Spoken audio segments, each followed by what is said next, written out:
ভ্রমণ জীবনের এক অনন্য অভিজ্ঞতা। কখনো কখনো আমরা এই অভিজ্ঞতাকে অর্জন করতে গিয়ে নিজেরাই অসুস্থ হয়ে পড়ি।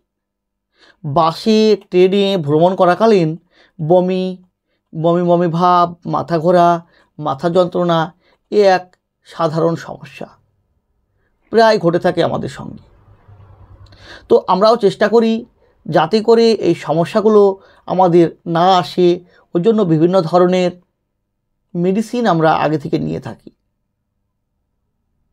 তো ভ্রমণজনিত অসুস্থতার ক্ষেত্রে ব্যবহৃত একটি মেডিসিন সম্পর্কে আজকের ভিডিওতে আমরা আলোচনা করব।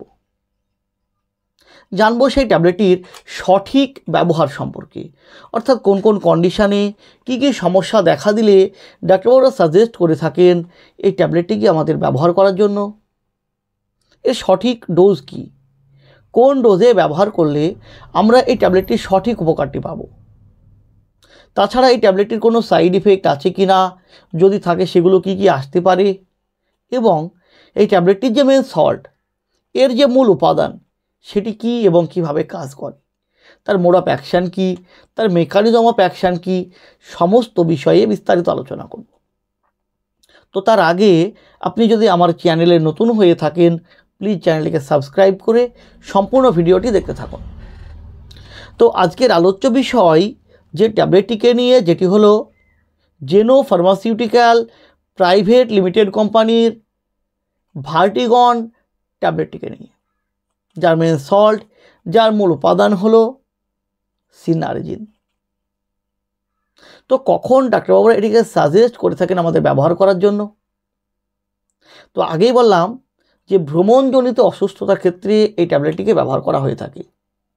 এর পাশাপাশি আমাদের ব্রেন স্টিমে রক্ত প্রবাহকে বৃদ্ধি করতে, মাথা ঘোরা, বমি বমি ভাব প্রভৃতিকে কমাতে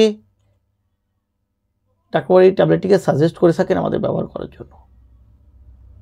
এছাড়াও স্মৃতিশক্তি লোপ পাওয়া, cerebro vascular disease, peripheral vascular disease এবং মেনিয়ার্স ডিজিজের ক্ষেত্রেও এই ট্যাবলেটটিকে ডাক্তারবাবুরা ব্যবহার করতে দিয়ে থাকেন আমাদের। তো মেনিয়ার্স ডিজিজটা আসলে কি?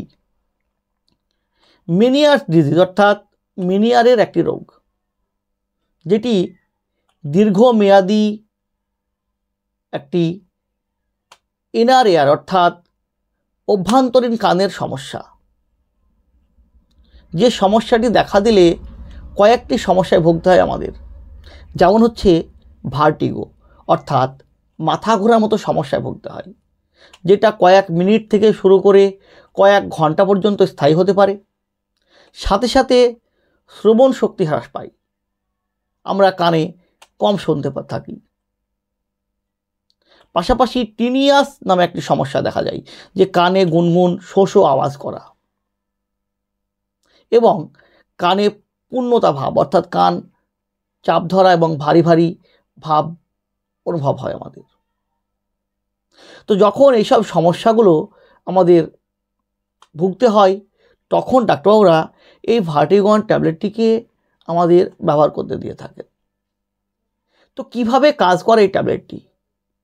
তো সিনারজিন, যেটি একটি ডাইফেনাইল মিথাইল পাইপেরেজিন গ্রুপের অ্যান্টিহিস্টামিন ও ক্যালসিয়াম চ্যানেল ব্লকার একটি ড্রাগ। এটি কি করে? প্রথমত আমাদের যে স্মুথ মাসল, মসৃণ পেশি, সেই মসৃণ পেশির অ্যালার্জিক রিয়াকশানকে কম করিয়ে আমাদের বমি বমি বমি ভাবকে কম করায়। পাশাপাশি আমাদের শরীরে যে সেল টিস্যু, সেই সেল টিস্যুর মধ্যে ক্যালসিয়াম আয়নের অনুপ্রবেশকে কম করিয়ে ক্যালসিয়াম ওভারলোড জনিত যে সেল ড্যামেজ, সেই সেল ড্যামেজকে ইনহিবিট করার কাজ করে। সাথে সাথে এই সিনারজিন ট্যাবলেটের মধ্যে ভেসোডায়ালেটর ক্রিয়া থাকায় এটি আমাদের যে রক্তনালী, সে রক্তনালীকে প্রসারিত করে আমাদের রক্তচাপকে অনেকটা কম করার কাজ করে। এইভাবে বিভিন্নভাবে এই ট্যাবলেটটি আমাদের শরীরে উপকার করে থাকি। তো কী কী সাইড ইফেক্ট আসতে পারে এই ট্যাবলেটটি ব্যবহার করাকালীন আমাদের? তো এই ট্যাবলেটটি ব্যবহার করাকালীন যে মোস্ট কমন সাইড ইফেক্টগুলো লক্ষ্য করা যায় আমাদের, তার মধ্যে যেমন একটা হচ্ছে ঝিমুনি ভাব, তন্দ্রাচ্ছন্নতা, মুখ শুকিয়ে যাওয়ার মতো সমস্যা আসতে পারে। এবং এই ট্যাবলেটটি একটানা দীর্ঘদিন ব্যবহার করলে ওজন বেড়ে যাওয়ার মতো সমস্যা আসতে পারে।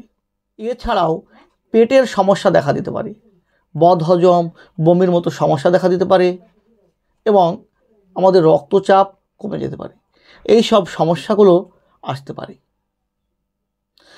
তো কীভাবে এই ট্যাবলেটটিকে ব্যবহার করবেন? দেখুন, শুধু এই ট্যাবলেট বলে নয়, যে কোনো মেডিসিনের ক্ষেত্রেই ডোজ নির্ভর করে রোগীর রোগের সিভিয়ারিটির উপর, তার বয়সের উপর, তার শারীরিক ওজনের উপর, সমস্ত কিছুর উপর নির্ভর করে একজন রোগীর ডোজ নির্ধারণ করা হয়। তাই সেলফ মেডিকেশান না করে একজন ডাক্তারের সঙ্গে কনসাল্ট করে তিনার নির্ধারিত দেওয়া নিয়মে, তিনার নির্ধারিত দেওয়া ডোজে মেডিসিনটি ব্যবহার করতে পারলে সঠিক উপকারটি পাওয়ার পাশাপাশি আপনাকে সমস্যায় পড়তে হবে না। তাই সেলফ মেডিকেশন কখনোই করবেন না। শুধু এই মেডিসিন বলে নয়, যে কোনো মেডিসিনের ক্ষেত্রে একজন ডাক্তারের সঙ্গে কনসাল্ট করে তিনার নির্ধারিত দেওয়া নিয়মে, তিনার নির্ধারিত দেওয়া ডোজে মেডিসিনটি ব্যবহার করবেন। তো বন্ধুরা, এই ছিল ভার্টিগন ট্যাবলেট সম্পর্কে একটি ছোট্ট ভিডিওটি যদি আপনার ভালো লেগে থাকে, যদি কোনো উপকার এসে থাকে, প্লিজ চ্যানেলটিকে সাবস্ক্রাইব করে লাইক দিতে ভুলবেন না। সুস্থ থাকবেন, ভালো থাকবেন। আবারও দেখা হবে হেলথ রিলেটেড, মেডিসিন রিলেটেড অন্য কোনো ভিডিওতে। আজ এই পর্যন্তই। ধন্যবাদ।